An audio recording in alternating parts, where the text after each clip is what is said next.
voice concerns and help shape the future of their community. Of course, a changing landscape and climate will impact rural India more than others, so we help communities prepare. Our practitioners have created the thoughtful Taraki, trifocal approach to development with 3 fundamental areas of practice.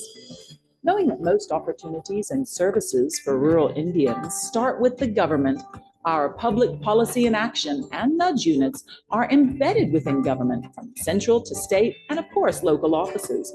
They help develop the best processes to get villagers the services and support guaranteed to them in the Constitution.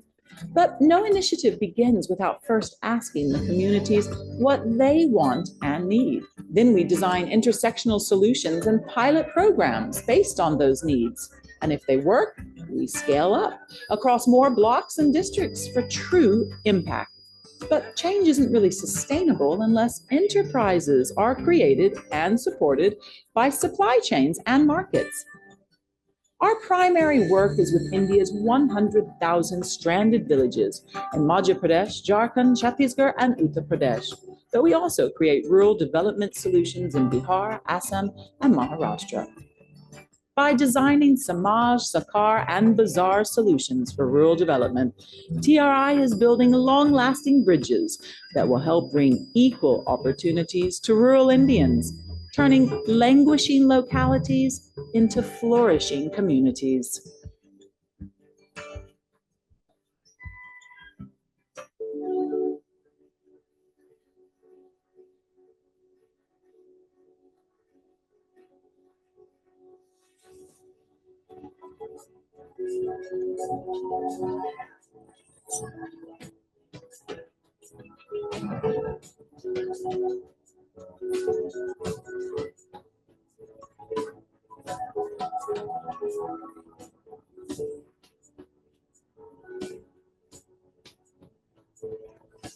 जनता का बहाल किया वर्षों झगड़ी बेड़ियों को अब तो तोड़ो क्रांति की मशाल जलाकर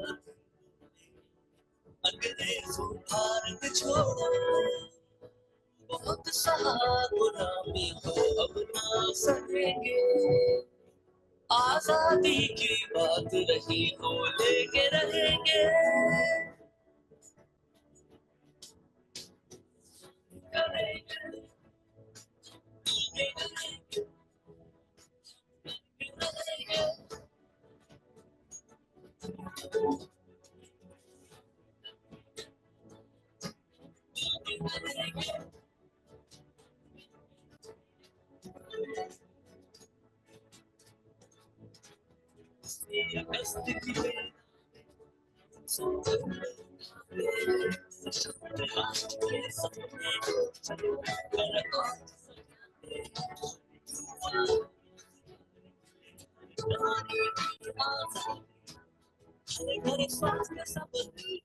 ये गली गली मुनादी हो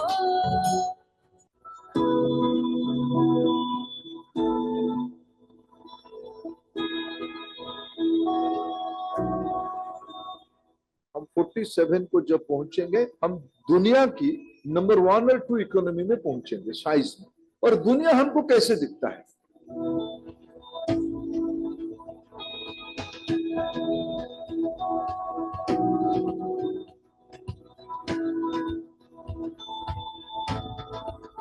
अगर हमने दुनिया को बढ़ाना है दुनिया की समाज को बढ़ाना है अपनी समाज को बढ़ाना है नंबर को छोड़ दीजिए लोगों की बातें सुनिए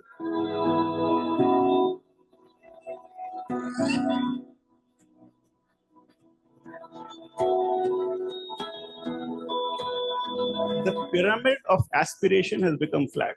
Today, a 15-year-old son of a very rich person and a poor person's son in a very remote village have the same dream. It is not as if rural India has to migrate and the share of urban population has to increase. It can well be the case that rural India gets well connected.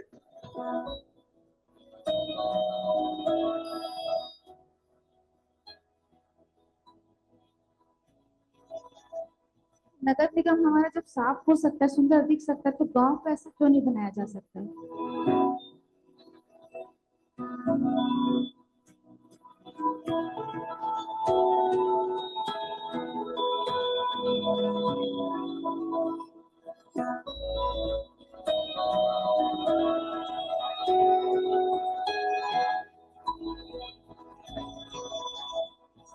The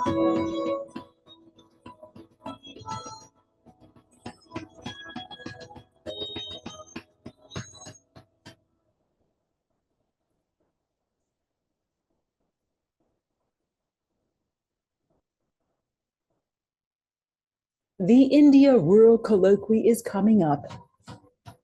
But what is a colloquy? The India Rural Colloquy is not a conference. It's 8 days of conversations covering all aspects of rural development with thought leaders in the social sector, joined by leaders in government, national, state, and local, as well as business leaders. The fourth annual India Rural Colloquy, conversations about how to make India's rural renaissance a reality. Why August 1st through 8th?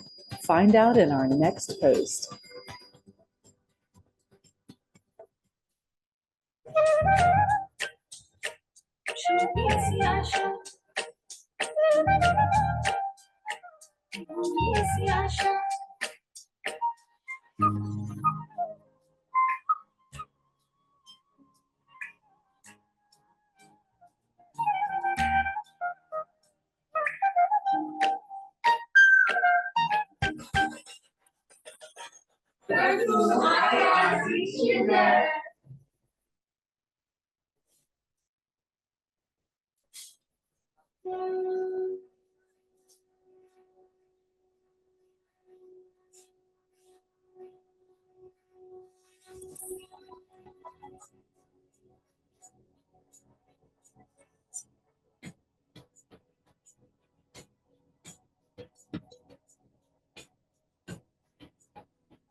जनता का बहाल किया, वर्षों जकड़ी बेड़ियों को अब तो तोड़ो। क्रांति की मशाल जला गांधी बोले, अंग्रेजों भारत छोड़ो। बहुत सहा गुलामी को अब ना सहेंगे, आजादी की बात रही वो लेके रहेंगे। करेंगे हम मिलके करेंगे, हम मिलके रहेंगे।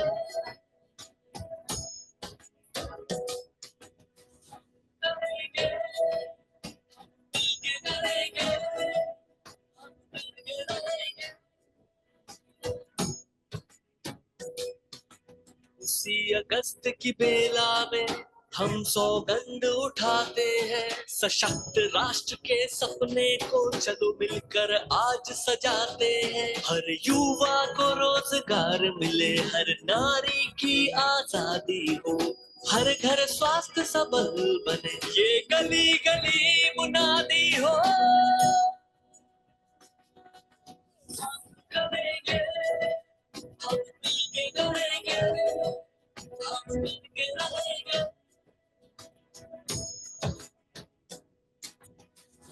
करेंगे हम मिलके करेंगे, हम मिलके रहेंगे।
As India progresses into the 21st century, Transform Rural India is passionate that no one should be left behind. There are 100,000 stranded villages in India where marginalized people don't have the same opportunities or chances to succeed as many of us do. We want to change that. But we recognize intergenerational poverty is a multi-headed challenge that can't be tackled with a single siloed focus. That's why TRI is a multi-dimensional solution design practice. We don't specialize in one area. We have a team of specialists, of practitioners in all the vital areas of rural development. For instance, if a woman isn't eating healthy foods or given ample portions when she becomes pregnant, her child will be disadvantaged right from the start of life. That's why we focus not only on health and nutrition, but also on gender equality. If that child doesn't have teachers supported at school or a community interested in its children's education, never mind necessary infrastructure like functional toilets, that child will become disadvantaged. But an education is of little use if opportunities to build sustainable employment don't exist. That's why we build up capacities. But they're not only built up to create income, but also greater agency to voice concerns and help shape the future of their community. Of course, a changing landscape and climate will impact rural India more than others, so we help communities prepare. Our practitioners have created the thoughtful Karaki, trifocal approach to development with 3 fundamental areas of practice. Knowing that most opportunities and services for rural Indians start with the government, our public policy and action and nudge units are embedded within government, from central to state and of course local offices. They help develop the best processes to get villagers the services and support guaranteed to them in the Constitution. But no initiative begins without first asking the communities what they want and need. Then we design intersectional solutions and pilot programs based on those needs. And if they work, we scale up across more blocks and districts for true impact. But change isn't really sustainable unless enterprises are created and supported by supply chains and markets. Our primary work is with India's 100,000 stranded villages in Madhya Pradesh, Jharkhand, Chhattisgarh, and Uttar Pradesh. But we also create rural development solutions in Bihar, Assam, and Maharashtra. By designing Samaj, Sakar, and Bazaar solutions for rural development, TRI is building long-lasting bridges that will help bring equal opportunities to rural Indians, turning languishing localities into flourishing communities.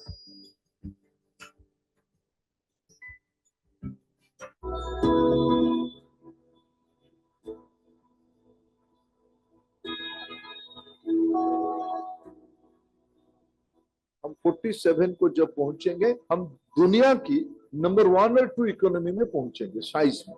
और दुनिया हमको कैसे दिखता है?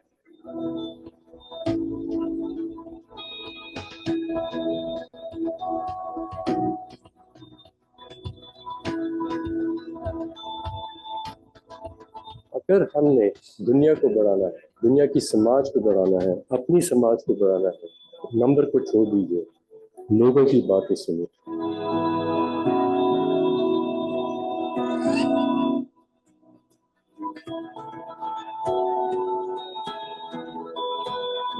The pyramid of aspiration has become flat. Today, a 15-year-old son of a very rich person and a poor person's son in a very remote village have the same dream. It is not as if rural India has to migrate and the share of urban population has to increase. It can well be the case that rural India gets well connected.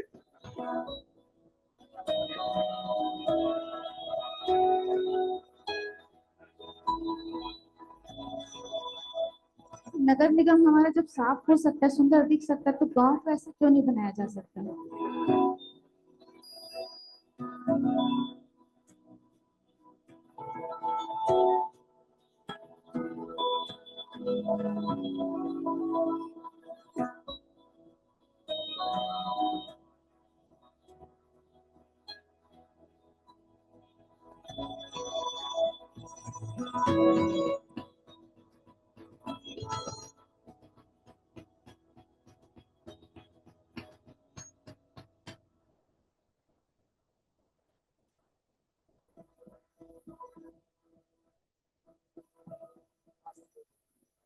The India Rural Colloquy is coming up.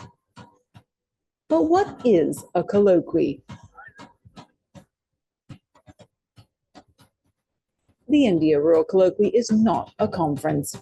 It's 8 days of conversations covering all aspects of rural development with thought leaders in the social sector, joined by leaders in government, national, state, and local, as well as business leaders. The fourth annual India Rural Colloquy, conversations about how to make India's rural renaissance a reality. Why August 1st through 8th? Find out in our next post.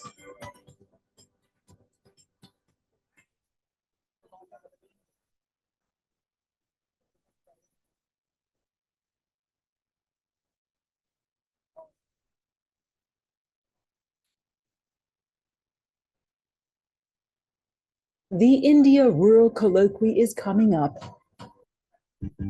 As India progresses into the 21st century, Transform Rural India is passionate that no one should be left behind.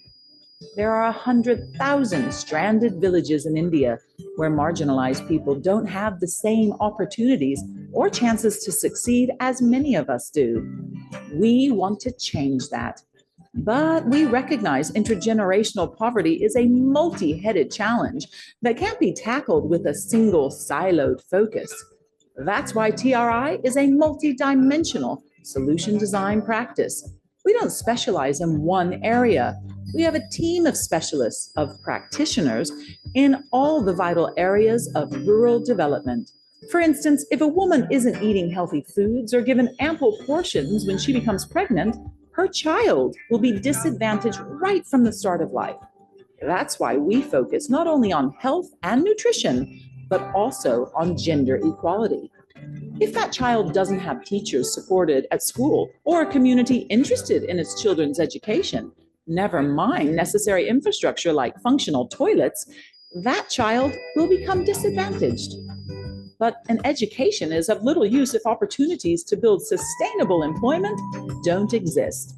That's why we build up capacities. But they're not only built up to create income, but also greater agency to voice concerns and help shape the future of their community. Of course, a changing landscape and climate will impact rural India more than others, so we help communities prepare. Our practitioners have created the thoughtful Karaki, trifocal approach to development with 3 fundamental areas of practice. Knowing that most opportunities and services for rural Indians start with the government, our public policy and action and nudge units are embedded within government from central to state and, of course, local offices.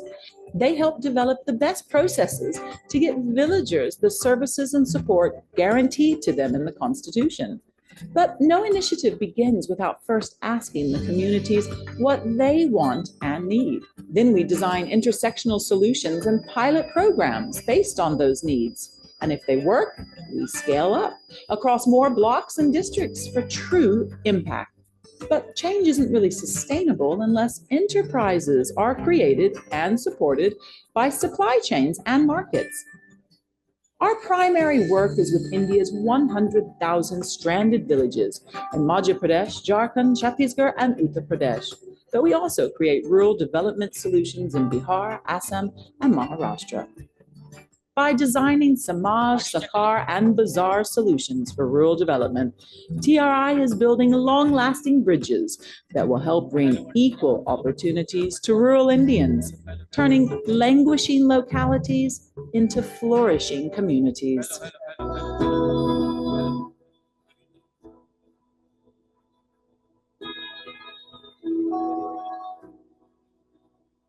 हम 47 को जब पहुंचेंगे, हम दुनिया की number 1 और 2 economy में पहुंचेंगे साइज में।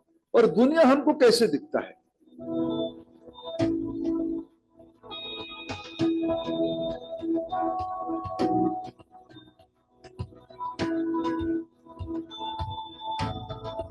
अगर हमने दुनिया को बढ़ाना है, दुनिया की समाज को बढ़ाना है, अपनी समाज को बढ़ाना है, नंबर को छोड़ दीजिए, लोगों की बातें सुनिए।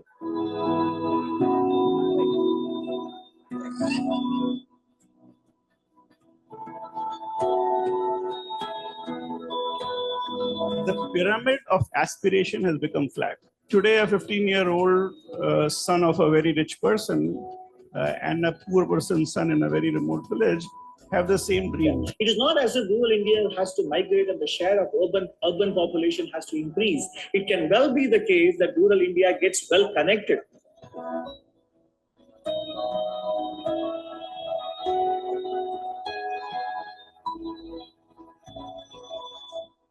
नगर निगम हमारा जब साफ हो सकता है, सुंदर दिख सकता है, तो गांव को ऐसा क्यों नहीं बनाया जा सकता है?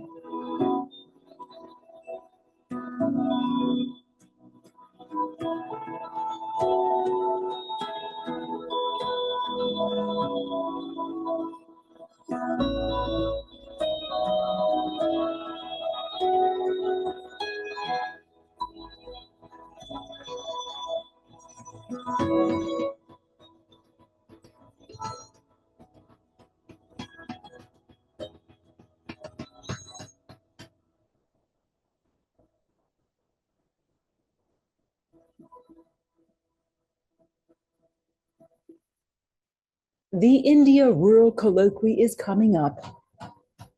But what is a colloquy? The India Rural Colloquy is not a conference.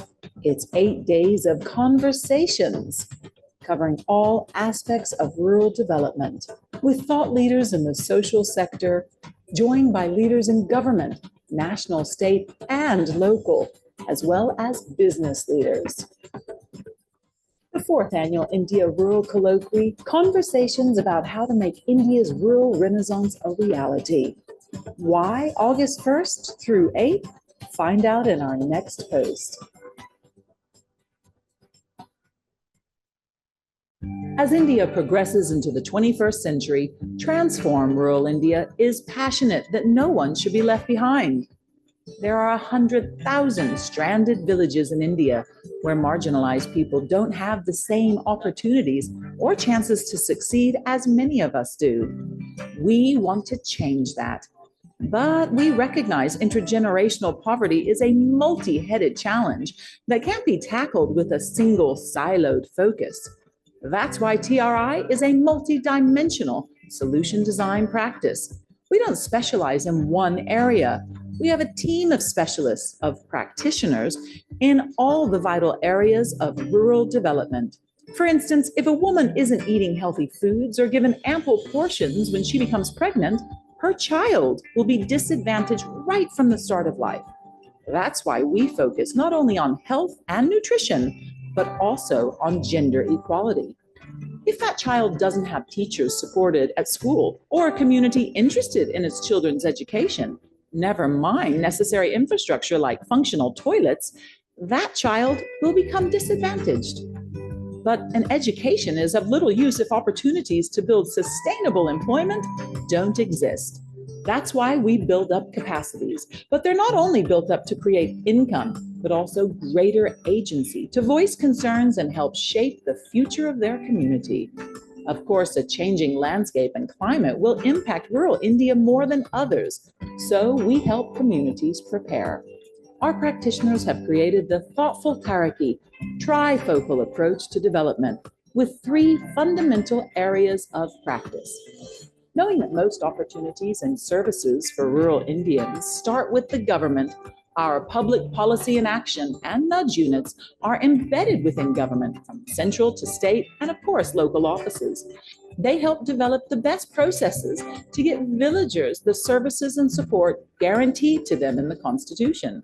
But no initiative begins without first asking the communities what they want and need. Then we design intersectional solutions and pilot programs based on those needs. And if they work, we scale up across more blocks and districts for true impact.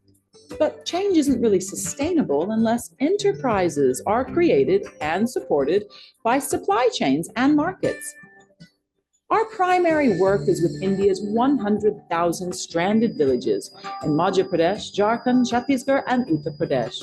But we also create rural development solutions in Bihar, Assam, and Maharashtra. By designing Samaj, Sakar, and Bazaar solutions for rural development, TRI is building long-lasting bridges that will. बहुत बहुत अभिनंदन है, स्वागत है। Transform rural India द्वारा MANET एवं NDTV के सहयोग से आयोजित राष्ट्रीय विमर्श एवं वैचारिक संगोष्ठी इंडिया रूरल कोलोक्वी में आप सभी सम्माननीय जनों का हार्दिक स्वागत है, अभिनंदन है। और हमें अत्यधिक प्रसन्नता है इस आयोजन के बीच में मुख्य अतिथि के रूप में सुश्री निर्मला भूरिया जी का शुभागमन हुआ है। हम उनकी अगवानी का अभिनंदन करते हैं, जोरदार तालियों से उनके सभागार में उपस्थिति का स्वागत कीजिए। आदरणीय देवियों और सज्जनों, समृद्ध ग्रामीण मध्य प्रदेश के लक्ष्य को लेकर आयोजित आज के इस कार्यक्रम में मध्य प्रदेश के ग्रामीण क्षेत्र को समृद्ध बनाने के लिए रणनीतियां तैयार करके उस पर विस्तार से विमर्श होगा। 2 पैनल सत्र होंगे जिनमें योग्य विद्वानों द्वारा उनके विचारों से हम सब अभिभूत होंगे। कार्यक्रम के शुरुआत में मुख्य अतिथि महोदय आ चुके हैं। हम सबसे पहले उन्हें मंच पर सादर आमंत्रित करते हैं। सुश्री निर्मला भूरिया जी कृपया मंच पर पधारें। मंच पर सादर आमंत्रित करते हैं मैनेट के डायरेक्टर डॉक्टर के शुक्ला जी से। और आज के इस कार्यक्रम में विद्वान वक्ता जल पुरुष श्री राजेंद्र सिंह जी से भी आग्रह करते हैं कृपया मंच पर पधारें।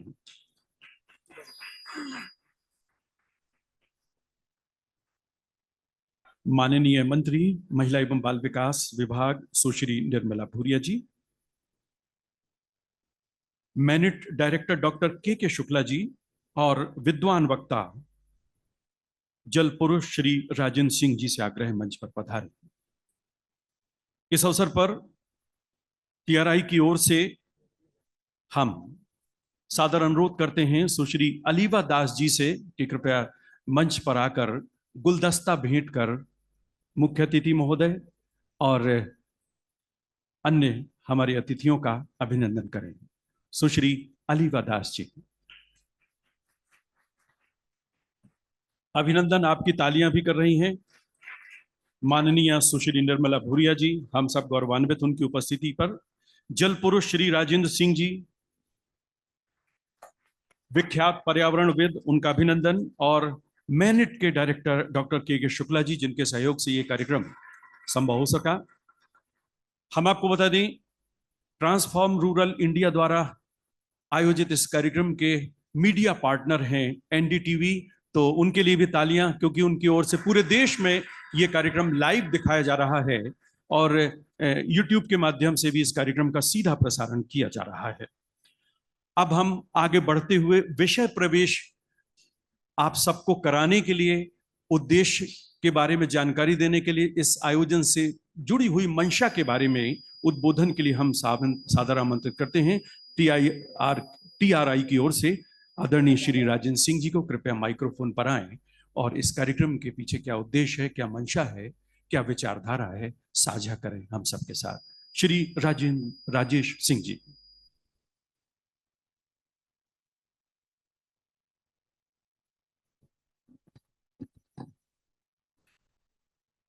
आज 1 अगस्त 2024 को इस सिविल अभियांत्रिकी सभागार में उपस्थित सभी माननीय गण, मीडिया साथी, मंच पर आसीन सुश्री निर्मला भूरिया जी, श्री राजेंद्र सिंह जी एवं मैनेज डायरेक्टर के शुक्ला जी का मैं सर्वप्रथम स्वागत करता हूं एवं इस कार्यक्रम को आयोजित करने के विषय पे मैं कुछ प्रकाश डालना चाहता हूं। हमारी संस्था टीआरआई, जिसका उद्देश्य है समाज, सरकार, बाजार के सकारात्मक एवं सहयोगात्मक तरीके से काम करते हुए ग्रामीण क्षेत्रों में कैसे विकास को सुनिश्चित किया जाए एवं गांवों को किस प्रकार से विकास की मुख्य धारा से जोड़ा जाए। आज का यह मंच हमें एक साथ मिलकर ग्रामीण भारत में विकास के विभिन्न आयामों पर विचार करने का एक अवसर देता है, जहां ग्रामीण क्षेत्रों में विभिन्न पहलू जिन पे चर्चा की जा सकती है, जैसे शिक्षा, स्वास्थ्य, आजीविका एवं पंचायतों के संबंधित विषयों पर। ग्रामीण भारत हमारे देश का एक बहुत ही महत्वपूर्ण अंग है और इसका विकास हमारे देश की समग्र प्रगति के लिए आवश्यक है।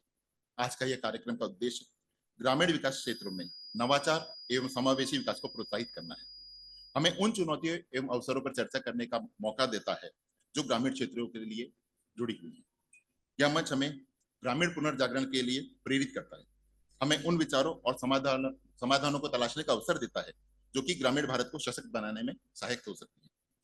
आईआरसी एक माध्यम नहीं, एक अवसर है कि हम उन चुनौतियों के बारे में सोचें एवं उस पर कार्य करने के लिए खुद को एवं समाज को प्रेरित करें। हम प्रति साल हर साल ये आयोजन करते हैं और इसको हमेशा अगस्त के पहले सप्ताह में करने की कोशिश करते हैं। इसका सीधा संबंध अगस्त क्रांति से जुड़ा हुआ है। अगर हम इतिहास के पन्नों को पलट के देखते हैं तो अगस्त क्रांति का जो सप्ताह है उसका एक बड़ा ही महत्व है। इसी समय पे हमारे भारत छोड़ो आंदोलन और स्वतंत्रता से संबंधित जितनी भी आंदोलन थे उसकी स्टार्टिंग, उसकी शुरुआत यहीं से हुई थी। और हम अगर देखें इतिहास के पन्नों को पलटकर तो जिस प्रकार से हमारे स्वतंत्रता सेनानियों ने मिलकर एकजुट होकर भारत को आजादी दिलाने के लिए मुहिम में भाग लिया था, उसी प्रकार से यह मंच आप लोगों को प्रेरित करता है, समाज को प्रेरित करता है कि हम सब मिलकर किस प्रकार से ग्रामीण पुनरुत्थान, जिसे रूरल रेनेसा कहते हैं, उसमें हम लोग भाग लें।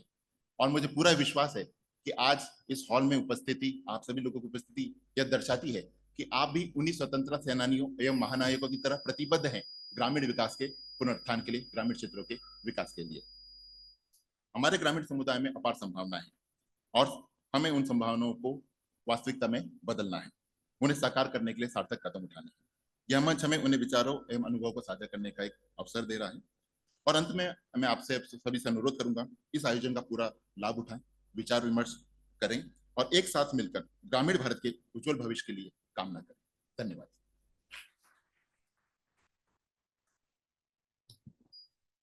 धन्यवाद आदरणीय राजेश जी। और अब हम इस आयोजन के एकेडमिक पार्टनर मैनिट के डायरेक्टर डॉक्टर के शुक्ला जी से अनुरोध करते हैं कि अपने उद्बोधन से अनुप्रेरित करें। डॉक्टर के शुक्ला।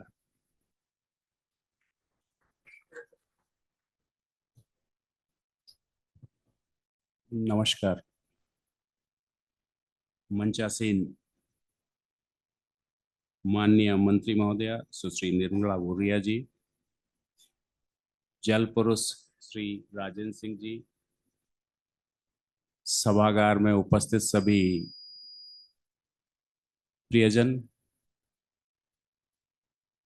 इस ट्रांसफॉर्मिंग रूरल इंडिया द्वारा आयोजित इस कार्यक्रम के उद्घाटन समारोह में मुझे आपके बीच होकर प्रसन्नता का अनुभव हो रहा है कि मैं भी एक इस कार्यक्रम में, जो कि अभी बताया गया आपको कि रूरल इंडिया को कैसे, अगर इंडिया को डेवलप करना है तो रूरल इंडिया को डेवलप किए बिना नहीं आगे बढ़ा जा सकता, क्या प्रयास किया जा सकता है। तो मैनिट की तरफ से मैं अपने एक गिलहरी प्रयास को सार्थक मानता हूं कि हम कम से कम इस सभागार के माध्यम से आपके समक्ष उपस्थित हो सके, क्योंकि हमारे बीच में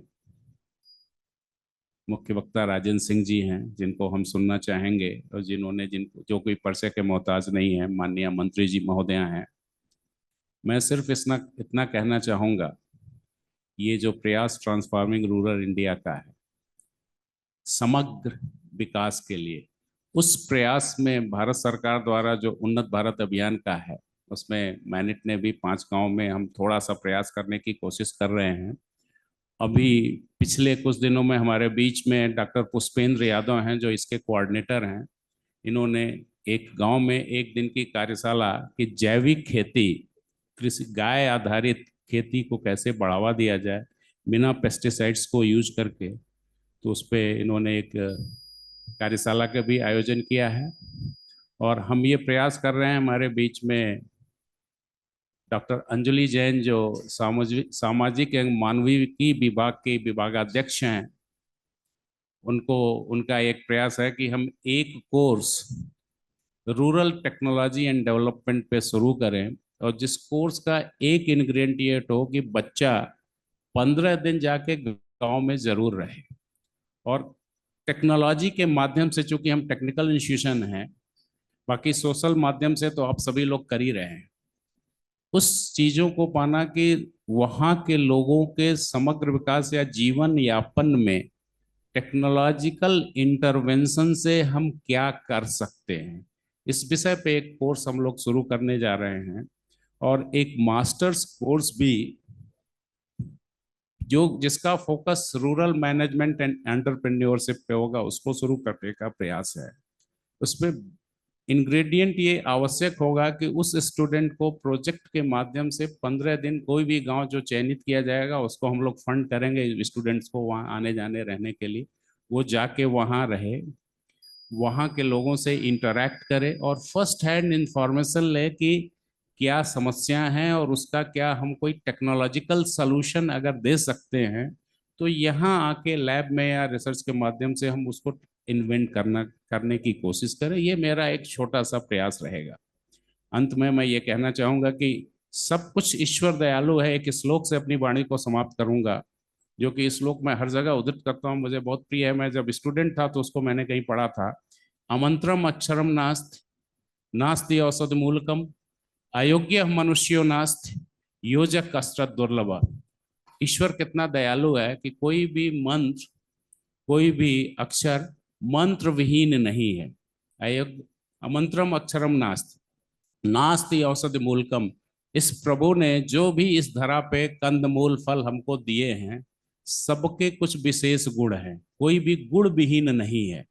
इसी तरह से अयोग्य मनुष्यो नास्ति, जो भी इस धरती पर है, जो भी पुरुष या स्त्री बच्चा, चाहे रूरल इंडिया में है या सब सेमी अर्बन या अर्बन में, अयोग्य नहीं है। तो जब कहीं पे भी अयोग्यता नहीं है फिर भी समस्या है, तो समस्या यह है कि ट्रांसफॉर्मिंग रूरल इंडिया जैसे लोग कम हैं। योजक अस्त्र दुर्लभ, राजेंद्र सिंह जैसे लोग कम हैं कि उनको उनके लायक कार्य में लगाने वाले लोग दुर्लभ हैं समाज में।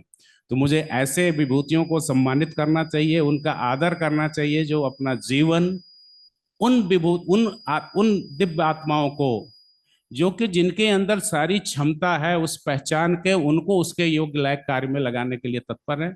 इन्हीं शब्दों के साथ मैं पुनः ट्रांसफॉर्मिंग रूरल इंडिया को अपना साधुवाद प्रेषित करता हूं, माननीय मंत्री महोदया को कि जिन्होंने अपना समय निकालकर इस प्रांगण को कृतार्थ किया।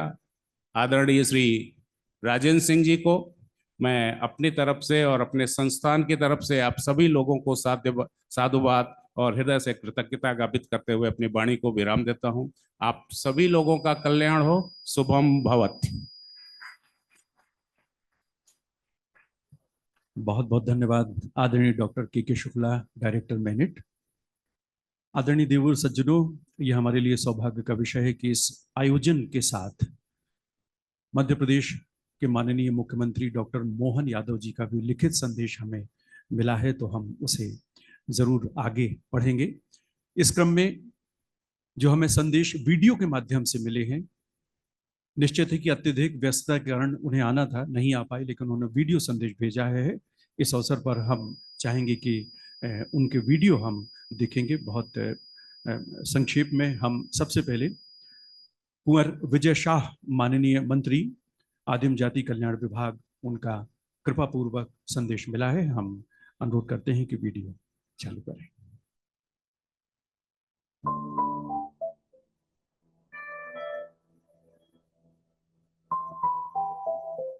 ट्रांसफर रूरल इंडिया फाउंडेशन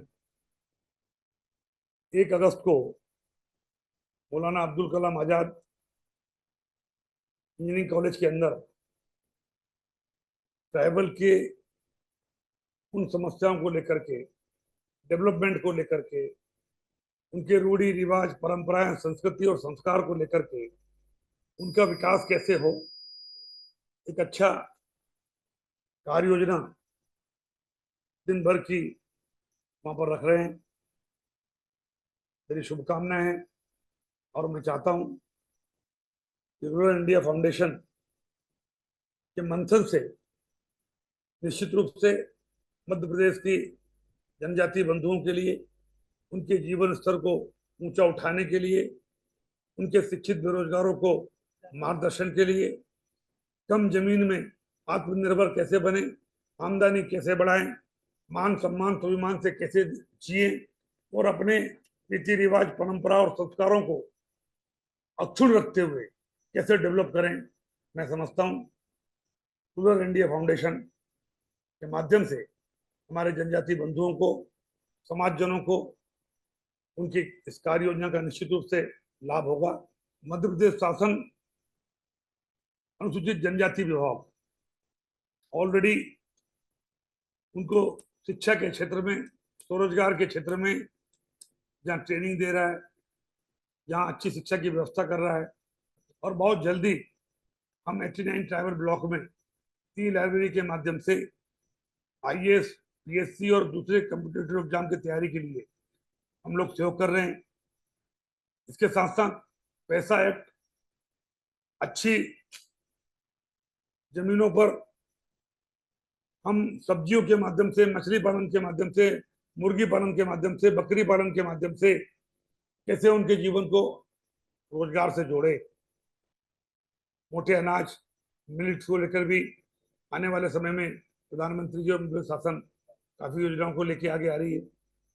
मैं चाहता हूं कि रूरल इंडिया फाउंडेशन के साथ जब बैठक हो तो इन सारी चीजों को जो हमारे मध्य प्रदेश शासन के साथ चल रही है, चाहे बंधन योजना हो या हमारे आहार अनुदान योजना हो, PTG के शहरिया बेगा और भारियों के ऊपर लाने के लिए हम अनेक योजनाएं लेके आ रहे हैं। उनके साथ मिलकर के आपका समन्वय के साथ हम भारत सरकार को क्या प्रस्तुत करें जिससे ये अपने पैरों पर खड़े होके अपने आत्मनिर्भर बन सके। मध्य प्रदेश सरकार का ये पूरा प्रयास होगा कि समाज, सरकार और बाजार के सहयोग से हम कैसे बहुआयामी परिवर्तन ला करके इनके जीवन में सुधार ला सकें। आज रूरल इंडिया फाउंडेशन इस ओर कदम बढ़ा रहा है। मैं अपनी ओर से इसका स्वागत करता हूँ। धन्यवाद।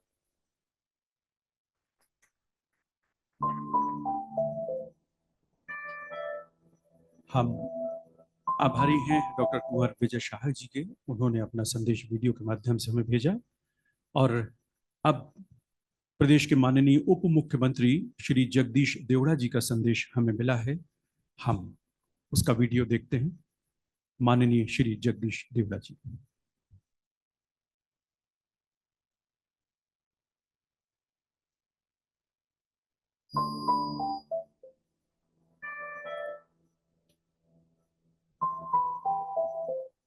मध्य प्रदेश ग्रामीण समृद्धशाली विषय पर ट्रांसफॉर्मर इंडिया TRI की ओर से जो पहल की गई है वो बहुत ही सराहनीय पहल है कि मध्य प्रदेश के अनुसूचित जाति, जनजाति बाहुल्य क्षेत्रों में सरकार की योजनाओं को कैसे ज़्यादा से ज़्यादा लोगों को लाभ मिल सके और कैसे ज़्यादा बेहतर से बेहतर काम हो सके, इसके लिए जो ये संगोष्ठी का कार्यक्रम किया है यह वास्तव में बहुत ही सराहनीय है कि इसमें जो विचार विमर्श होगा और अनेक हमारे व्यक्तियों के विचार व्यक्त होंगे, जो विषय विशेषज्ञ भी हैं, जो इन विषय पर जानते हैं, उन लोगों के भी इसमें विचार आएंगे तो निश्चित रूप से सब मिलकर के एक अच्छा कोई रिजल्ट आए और सरकार की योजनाओं का ज़्यादा से ज़्यादा लाभ इन बस्तियों में मिले,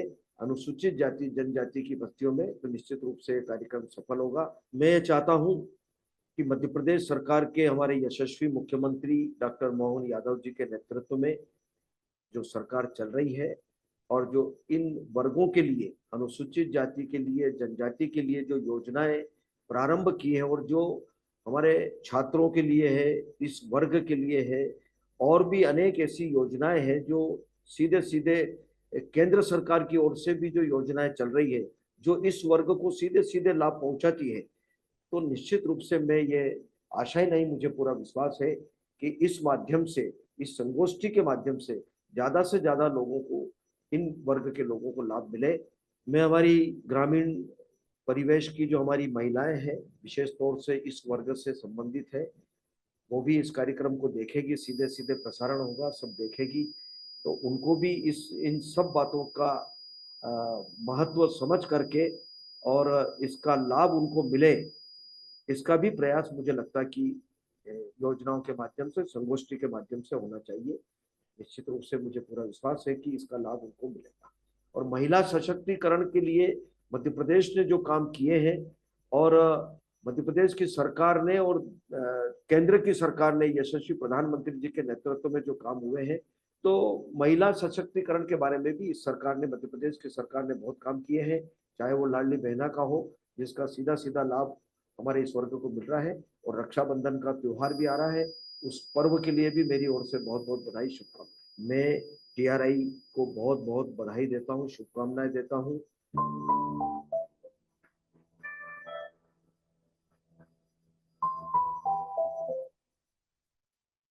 हम हृदय से आभारी हैं माननीय उप मुख्यमंत्री श्री जगदीश देवड़ा जी के, जिन्होंने इस वीडियो के माध्यम से हमारा मार्गदर्शन किया। और ये अत्यंत प्रसन्नता का सूचक है कि प्रदेश के माननीय मुख्यमंत्री डॉक्टर मोहन यादव जी का संदेश हमें लिखित रूप में प्राप्त हो चुका है। मैं उसका वाचन कर रहा हूं। हमारे राज्य मध्य प्रदेश ने सामाजिक आर्थिक विकास के सूचकांकों में निरंतर प्रगति की है। विगत वर्षों में हमारी राज्य सरकार ने एक बेहतर विकास दृष्टि और राज्य के नागरिकों के सतत विकास के लिए एक रणनीतिक रोड मैप के साथ कार्य किया है।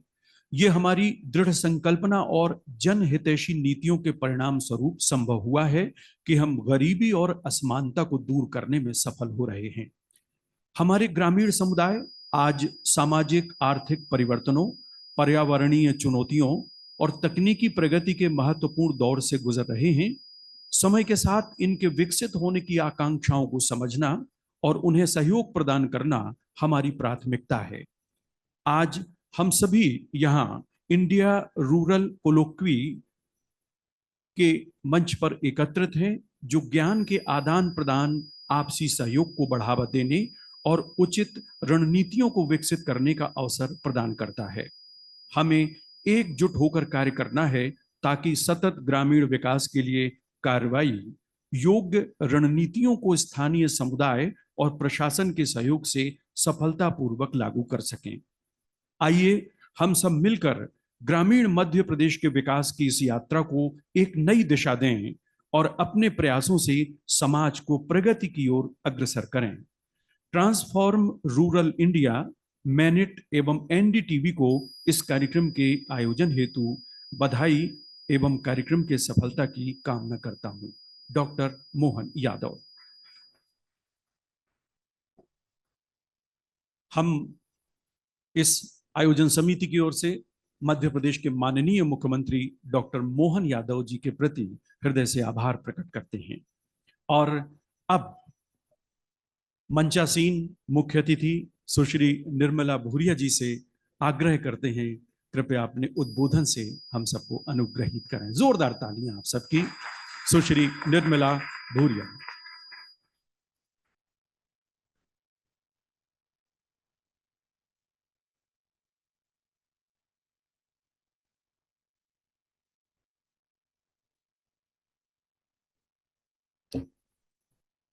आज यहाँ इस कार्यक्रम में हमारे बीच में उपस्थित हैं, जिन्हें हम जल पुरुष के रूप में जानते हैं और जिन्हें मैग्सेसे अवार्ड भी मिल चुका है और किसी परिचय के मोहताज नहीं है। ऐसे हमारे परम आदरणीय राजेंद्र सिंह जी, जिनको मैं प्रणाम करती हूँ। और एक चीज़ कहना चाहूँगी कि मेरे पिताजी स्वर्गीय दिलीप सिंह जी भूरिया आज हमारे बीच में नहीं हैं, लेकिन काफ़ी जब राजस्थान में और दूसरी जगह अभी मैं वही चर्चा कर रही थी कि काफ़ी संपर्क में रहे, काम साथ किया, और जब वो आते थे तो अधिकतर चर्चा करते थे। और मेरे मन में भी बहुत बार ये विचार आता था कि मैं कहीं न कहीं आपसे मिलूं और संवाद करूं, या इससे तो आज ये सौभाग्य मुझे मिला कि मेरे आपसे मुलाकात भी हो रही है और आपसे को सुनने का अवसर भी मुझे यहाँ मिलेगा, क्योंकि सुन तो हम लोग आजकल इतनी सारे साधन हैं, टीवी है, मोबाइल है, हर चीज़ है, तो उससे आपके विचार को जान लेते हैं, लेकिन रूबरू मिलने का अवसर मुझे पहली बार मिल रहा है, और वो सौभाग्य आप लोगों ने मुझे दिया है। और मंच पर उपस्थित है डॉक्टर के शुक्ला जी, जो मैनिट के डायरेक्टर हैं, और श्रीमती अलीवा दास जी, आदरणीय परशुराम जी पूर्व मुख्य सचिव है हमारे, और श्री राजेंद्र सिंह जी, और श्री अरुण भट्ट जी जो कि झाबुआ में कलेक्टर भी रहे, जिनके साथ में हमने काम किया वहाँ रह करके। और आज जो ये कार्यक्रम और जो है कि समृद्धशाली ग्रामीण मध्य प्रदेश को हम किस तरह से एक दिशा दे सकते हैं, और उसके मंथन के लिए हम यहाँ सब लोग उपस्थित हुए हैं। और मुझे लगता है कि शाम तक काफ़ी यहाँ पे विद्वान भी हमारे बीच में उपस्थित हैं, जो फील्ड में रह कर के काम करते हैं, और काफ़ी संस्थाओं के हमारे लोग भी हैं, पूर्व IAS भी हैं, और जो ग्रामीण भारत में लगातार कहीं ना कहीं संपर्क में रहे हैं। और हम तो क्योंकि गांव से ही निकल के आए हैं और अभी तक गांव में ही रहते हैं, तो इसलिए ग्रामीण क्षेत्र में, गांव में और शहरी क्षेत्र में आखिर हमें इसकी आवश्यकता क्यों पड़ रही है कि हमें इस तरह के हम लोग सेमिनार्स कर रहे हैं, और समय समय पे हर चीज को हम लोग ला करके बताना चाह रहे हैं। तो कहीं ना कहीं मुझे ये लगता है कि शहरों की तरफ जो आकर्षण सब लोगों का बड़ा है, ग्रामीणों को भी बड़ा है, कि शहरों की तरफ हर व्यक्ति भागता चला जा रहा है, और हमारा जो भारत है वो गांव में बसता है, उस मिट्टी से जुड़ा हुआ है, उस मिट्टी की सुगंध से जुड़ा हुआ है, वहाँ के अपने रीति रिवाज है, अपनी संस्कृति है, अलग अलग हमारी भाषाएं हैं, और सारी चीज है। हमारा भारत देश ही ऐसा है कि जहां हम कुछ किलोमीटर चलते हैं हमारी भाषा चेंज हो जाती है, हमारी कहीं न कहीं वेशभूषा चेंज हो जाती है। चूंकि मैं एक ऐसे आदिवासी क्षेत्र से आती हूँ, झाबुआ जिले से आती हूँ, और दूसरे भी मध्य प्रदेश के भी हर उस जिले में चले जाएं या पूरे भारत के किसी भी राज्य में चले जाएं, किसी भी ट्राइबल जिले में चले जाएं, तो हमें हर तरह की चीजें वहाँ वेशभूषा मिलेगी, वहाँ की संस्कृति मिलेगी, वहाँ की अलग अलग भाषाएं मिलेगी। तो वहाँ जाकर के हम किस तरह से उन लोगों को अपने साथ जोड़ सकें। आखिर ये क्यों शहरों की तरफ हम लोग बढ़ रहे हैं? वहाँ काफी कुछ, हाँ ये जरूर है कि जनसंख्या बड़ी है, उसके साथ साथ ये सारी चीजें हम लोगों के साथ में आती जा रही है। और मैं सबसे पहले तो मैं टेरिफ को बधाई देती हूँ, जिनके द्वारा इस प्रकार की परिचर्चा का ये आयोजन किया जा रहा है। और आज टेरिफ द्वारा आयोजित इस परिचर्चा का आकार बहुत मतलब यहाँ जो हो रहा है उसके लिए बड़ी खुशी है मुझे। और विशेषकर ग्रामीण मध्य प्रदेश को प्रगति पथ पर ले जाने में जुटे सभी विशेषज्ञों, संस्थाओं, महिला समूहों और विकास विभाग से एक साथ मिलने का अवसर मिल रहा है। स्वयं सहायता समूहों हो या दूसरी संस्थाएं जो हमारे ग्रामीण क्षेत्रों में जाकर के काम करती है। आज हम पंचायतों में जाएं, गांव में जाएं, तो हमारी बहुत सारी संस्थाएं हैं, स्वयं सहायता समूह भी है और दूसरी सारी संस्थाएं हैं। वो जाकर के अलग अलग विषयों पे, जैसे कुछ कुपोषण पे है, तो कुछ शिक्षा पे है, तो कुछ स्वास्थ्य पे है, तो अलग अलग जाकर के अलग अलग दिशाओं में उनको जाकर के जागरूक करने का काम, उनको बताने का काम कर रही है।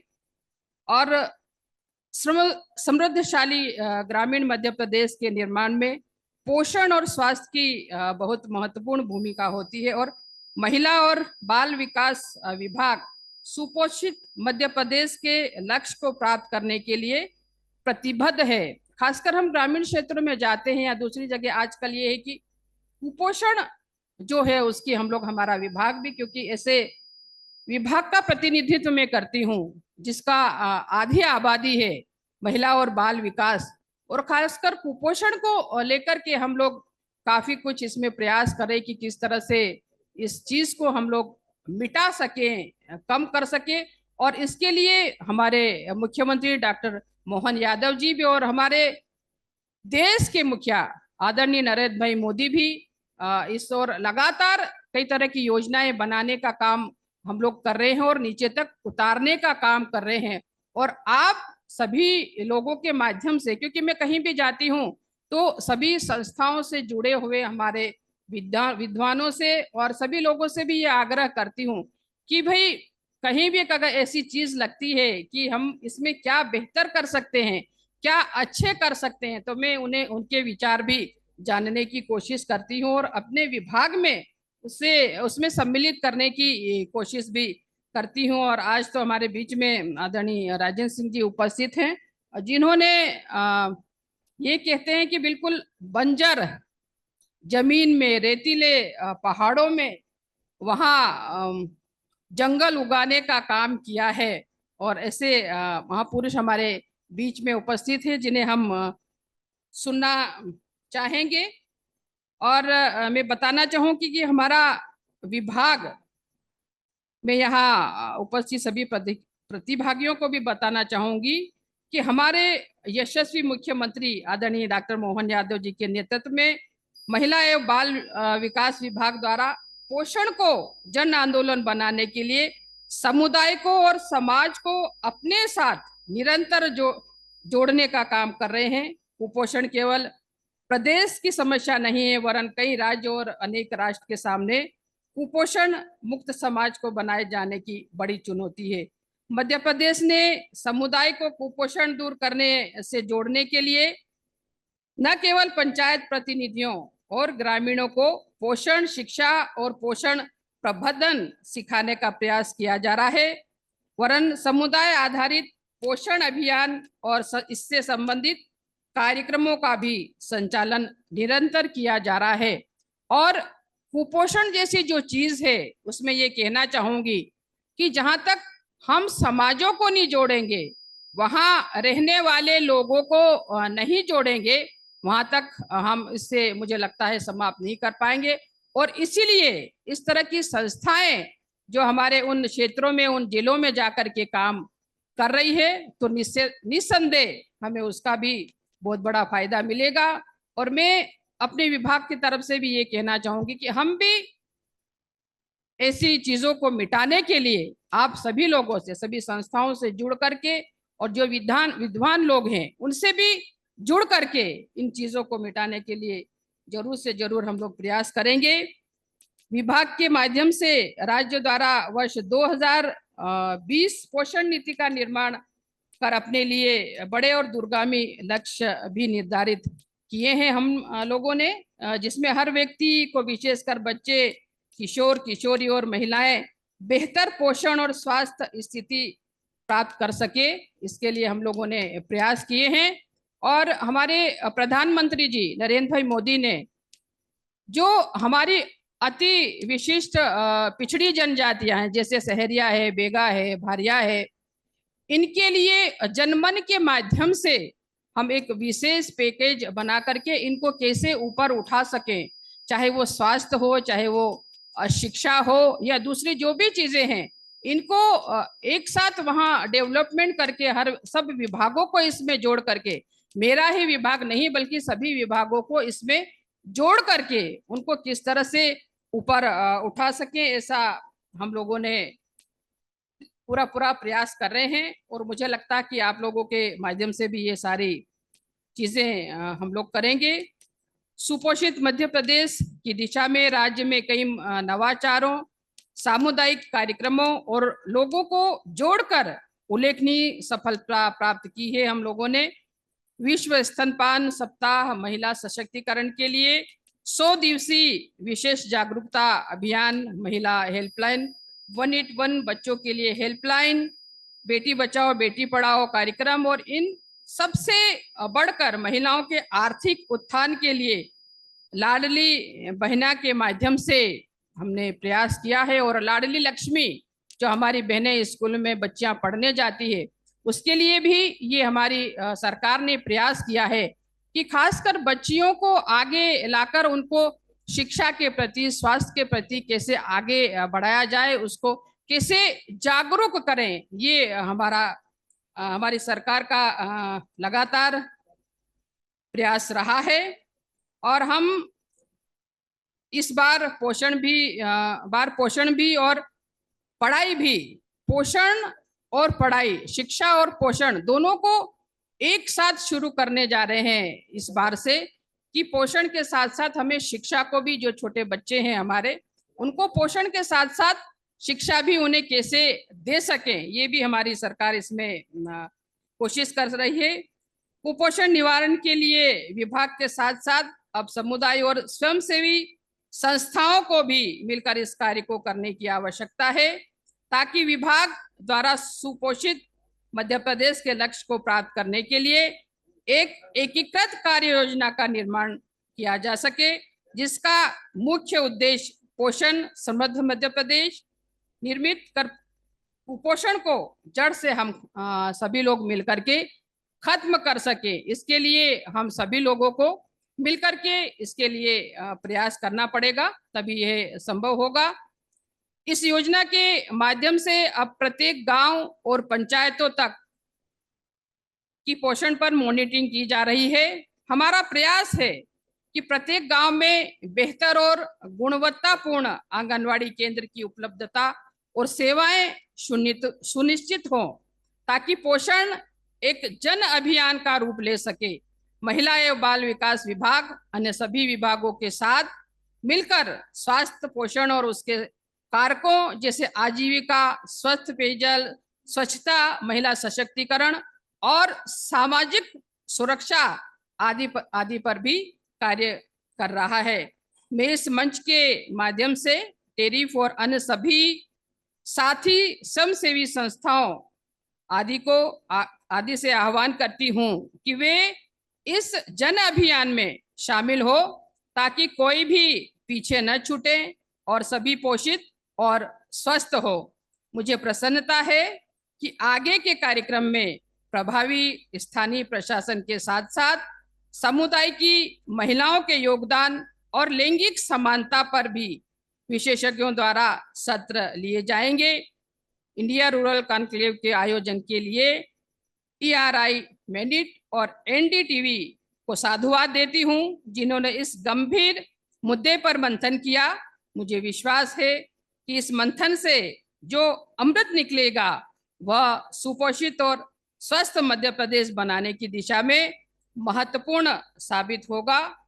और ये भी कहना चाहूंगी कि हम मिल करके एक नया मध्य प्रदेश, जिसे नया भारत कहेंगे, उसकी हम लोग कल्पना कर सकते हैं। जैसे आदरणीय राजेंद्र सिंह जी और सब लोग अगर हमारे साथ हैं, इनमें सहयोग है, और निश्चित रूप से जो हमने यहाँ दिन भर में आप जो मंथन करेंगे उसमें से अच्छी चीजें निकल करके आएगी।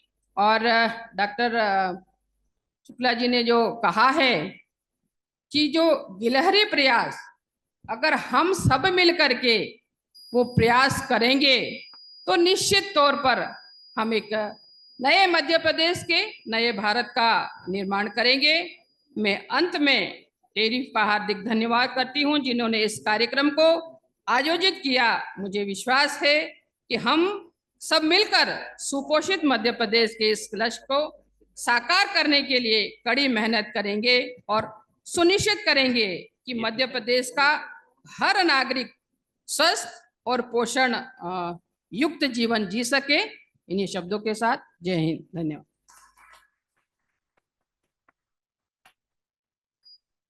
बहुत बहुत धन्यवाद मध्य प्रदेश शासन के महिला एवं बाल विकास की माननीय मंत्री सुश्री निर्मला भूरिया जी। हम आपका हृदय से आभार प्रकट करते हैं। मंच जिनकी उपस्थिति से गौरवान्वित है, जल पुरुष के रूप में जो विख्यात हैं, विश्व भर में मैग्सेसे अवार्ड से सम्मानित हैं श्री राजेंद्र सिंह जी। यूं तो उनका वक्तव्य, उनका उद्बोधन हम अलग सत्र में करने ही जा रहे हैं, लेकिन मुख्य अतिथि महोदय की उपस्थिति में उनके बीच में हम विनम्र आग्रह करते हैं श्री राजेंद्र सिंह जी से कि ये अपने उद्बोधन से अनुग्रहित करें। जोरदार तालियां आप सबकी उनके लिए।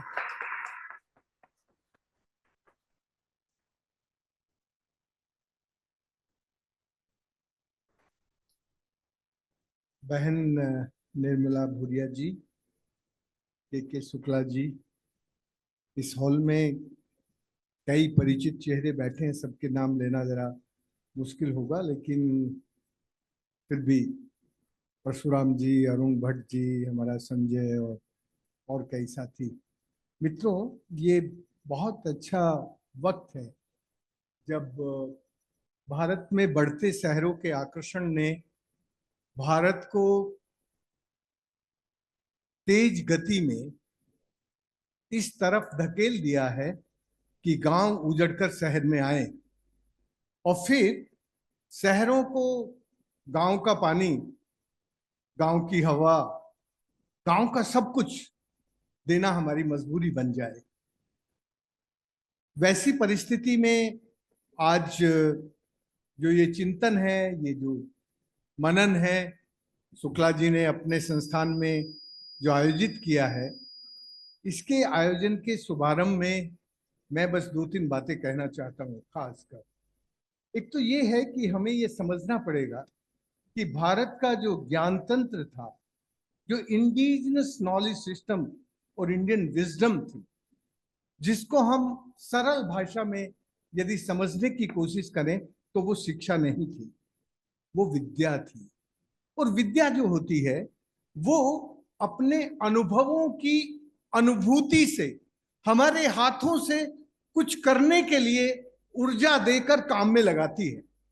शिक्षा इसके विपरीत काम करती है।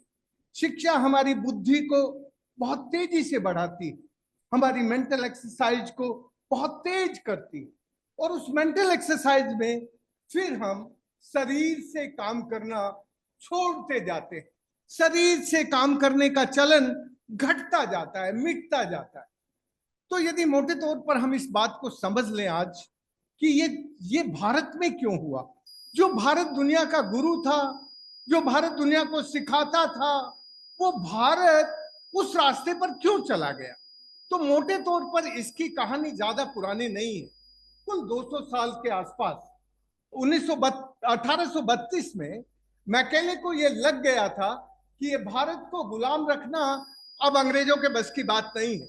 उन्होंने दुनिया को बहुत गुलाम रखा था, उनका दुनिया को गुलाम रखने का अनुभव था, लेकिन भारत को गुलाम रख पाएंगे वो उनको 1832 में मैकाले को बिल्कुल तय हो गया था कि भारत को गुलाम रखना संभव ही नहीं है। और वो तब तक संभव नहीं है जब तक भारत में भारत का ज्ञान तंत्र भारत के लोग काम में लेंगे। भारत के लोग जिस ज्ञान तंत्र से अपने को चलाते थे, जिस ज्ञान से ये भारत आगे चलता था, आगे बढ़ता था, वो यदि बरकरार रहा तो अंग्रेजों की हिम्मत नहीं है कि भारत को गुलाम बनाकर लंबे समय तक रख सके। इसलिए मैकाले ने उस काल में 1832 में 7,200,000 गुरुकुल, जो राजा नहीं चलाता था, कौन चलाता था? समुदाय चलाता था, गांव चलाते थे, आदिवासी समुदाय अपने लिए चलाते थे, जनजातियां अपने लिए चलाते थे। सब जितने भी हमारे देश के समुदाय थे वो सारे की सारी विद्या की व्यवस्था सामुदायिक विकेंद्रित विद्या व्यवस्था थी। उसको कोई राजा या कोई व्यवस्था चलाने वाली नहीं थी।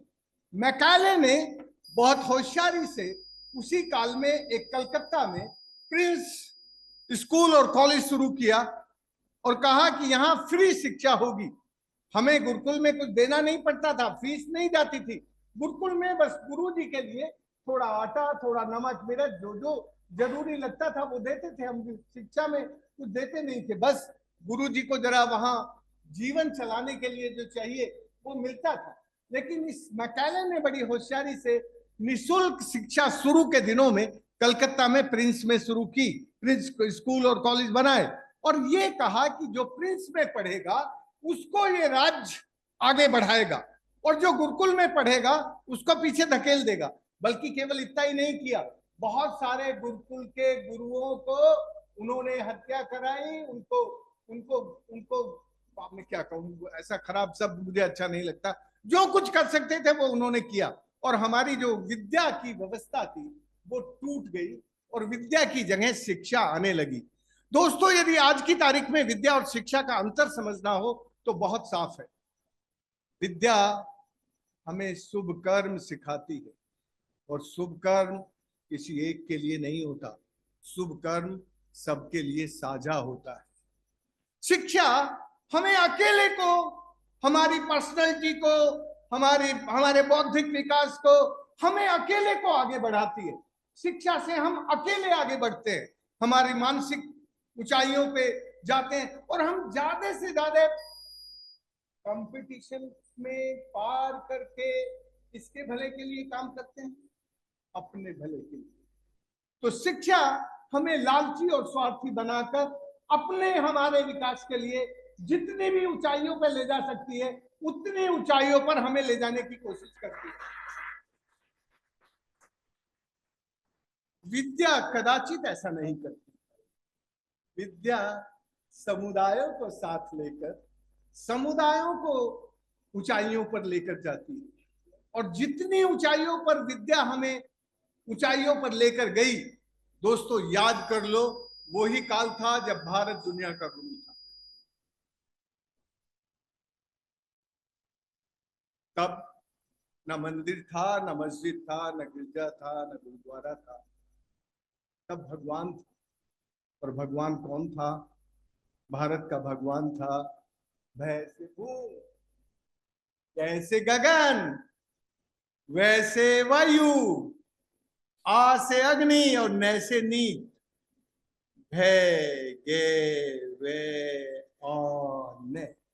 भगवान, ये भगवान जब तक भारतीय विद्या में हमारे मानस पर बैठा था तब तक भारत पूरी दुनिया को एक परिवार मानता था। उसी काल में वसुदेव कुटुंबकम शब्द आए, उसी काल में भारत ने ये कहा कि ये दुनिया का पानी एक है, दुनिया की धरती एक है, तो दुनिया की धरती में रहने वाले लोग भी एक परिवार है। ये सूत्र, ये मंत्र उस काल में निकले थे। ये मंत्र आज के नहीं है, ये मंत्र शिक्षा के नहीं है, याद रख लो, ये मंत्र विद्या के हैं और वो विद्या हमारे अनुभवों की अनुभूति से आती है। दोस्तों, मैं आज बस अंत में इतना कहना चाहता हूँ, खासकर शुक्ला जी को। शुक्ला जी, यदि हम उस काल को याद करें तो वो काल है जब भारत के लोग तीन को बहुत सम्मान करते थे, नीर, नारी और नदी। नीर माने जीवन, नारी माने जननी। नारी स्त्री भी होती है, प्रकृति भी होती है और धरती भी होती है, जो जन्म देती है। नारी मीन्स क्रिएटर, जो दूसरे को क्रिएट कर सकती है, जो दूसरे को बना सकती है, वो जननी। और नदी, दुनिया की सारी सभ्यताओं को जन्म देने वाली जल प्रवाह का नाम नदी होता है। इस दुनिया में कोई सिविलाइजेशन ऐसी नहीं है जो नदी के किनारे ना बसी हो, नदी के किनारे ना जन्मी हो।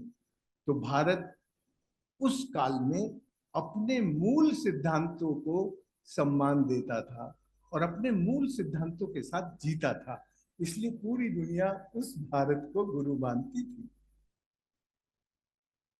और वो गुरुतम हमारा इकोनॉमिक नहीं था,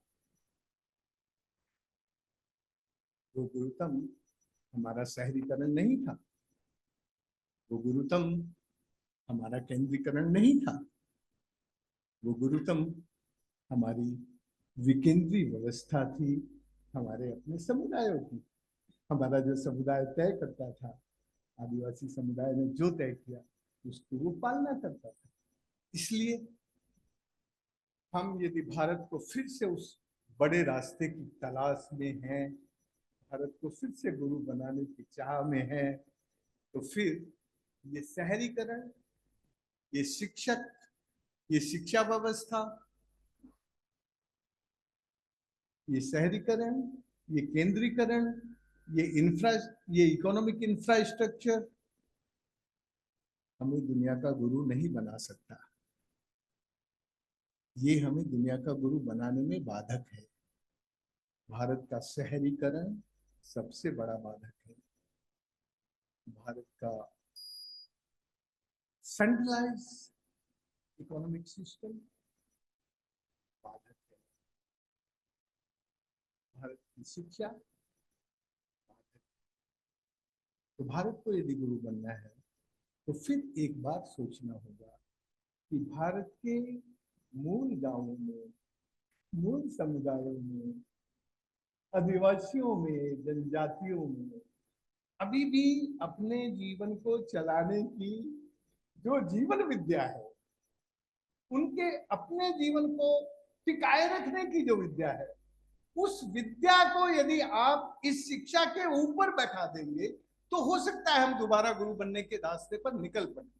लेकिन यदि राजेंद्र सिंह से आप पूछते हो बिल्कुल साफ सवाल कि राजेंद्र हम कैसे दोबारा दुनिया के गुरु बन सकते हैं, तो शहरीकरण,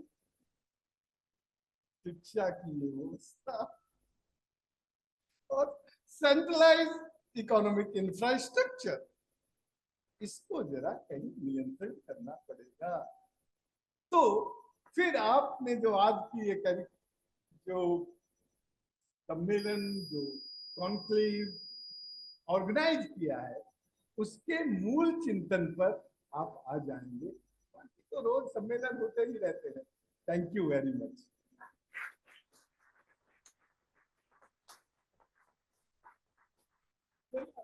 आदरणीय राजेंद्र सिंह जी के प्रति अभी हम आभार नहीं प्रकट करेंगे क्योंकि उन्हें अभी इस सत्र में हमारा मार्गदर्शन और करना है। फिलहाल मंत्री महोदय की उपस्थिति के प्रति और आप सभी के प्रति इस सत्र के लिए आभार प्रकट करने के लिए हम मंच पर आमंत्रित करते हैं टीआरआई की ओर से श्री नेहा गुप्ता जी को। कृपया आएं और आभार प्रकट करें।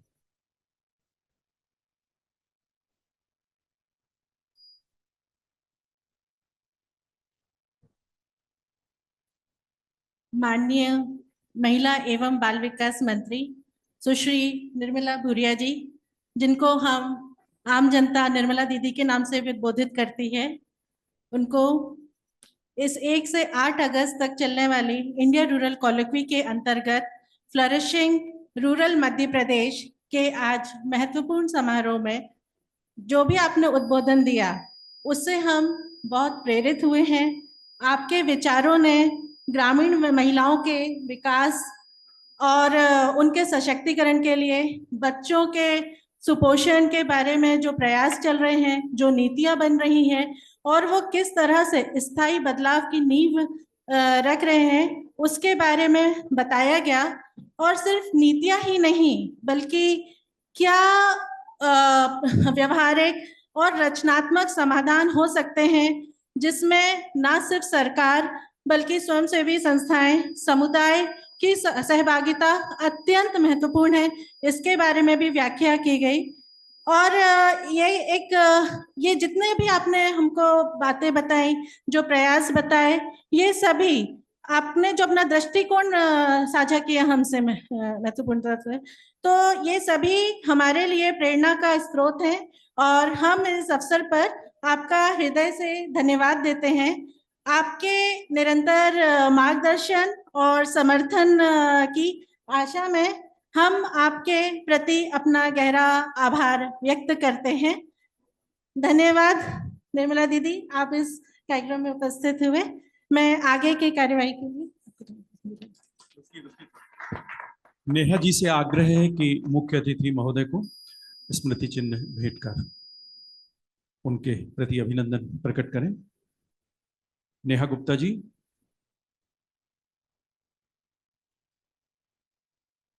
माननीय मुख्य अतिथि सुश्री निर्मला भूरिया जी।